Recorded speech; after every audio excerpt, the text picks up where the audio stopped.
ണം പ്രധാനപ്പെട്ട വാർത്തയിലേക്കാണ്. കോഴിക്കോട് പന്തീരങ്കാവിൽ തെരുവ് നായയുടെ ആക്രമണം. 3 പേർക്ക് ഗുരുതരമായി പരിക്കേറ്റു. പരിക്കേറ്റവരെ കോഴിക്കോട് മെഡിക്കൽ കോളേജിൽ പ്രവേശിപ്പിച്ചു. വിവരങ്ങളുമായി അഭിന പി ചിറക്കൽ ചേരുന്നു. അഭിന, കോഴിക്കോട് പന്തീരങ്കാവിലാണ് തെരുവ് നായയുടെ ആക്രമണം ഉണ്ടായത്. 3 പേർക്കാണ് ഗുരുതരമായി പരിക്കേറ്റത്. വിവരങ്ങൾ.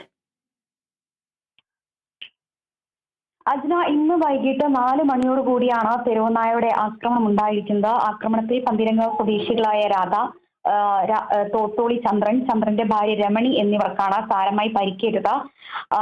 ഈ 3 പേരും വീടിന് പുറത്തു നിൽക്കുമ്പോൾ നായ ഓടിയെത്തി കടിക്കുകയായിരുന്നു. 3 പേർക്കും കൈകൾക്കും അതുപോലെ തന്നെ കാലിനും തലയ്ക്കുമാണ് കടിയേറ്റിട്ടുള്ളത്. 3 പേരുടെയും പരിക്ക് സാരമായ പരിക്കുകളാണ് എന്നുള്ളതാണ് അറിയാൻ സാധിച്ചിരിക്കുന്നത്. ഈ 3 പേരുടെ നിലവിളി കേട്ട് ഓടിയെത്തിയ പരിസരവാസികൾ നായയുടെ ആക്രമണത്തിൽ നിന്നും ഇവരെ രക്ഷിക്കുകയായിരുന്നു. അതുകൊണ്ട് തന്നെ 3 പേരെയും ജീവൻ രക്ഷപ്പെടുത്താൻ സാധിച്ചു എന്നുള്ളതാണ് നമുക്ക് ലഭിക്കുന്ന വിവരം. അതോടൊപ്പം തന്നെ ഈ പരിക്കേറ്റ 3 പേരെയും കോഴിക്കോട് മെഡിക്കൽ കോളേജ് ആശുപത്രിയിൽ പ്രവേശിപ്പിച്ചിട്ടുണ്ട്.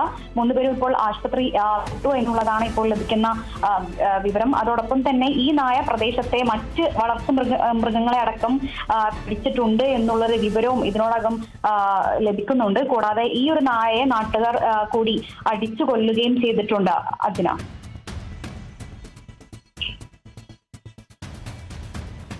കോഴിക്കോട് പന്തീരങ്കാവിൽ തെരുവ് നായയുടെ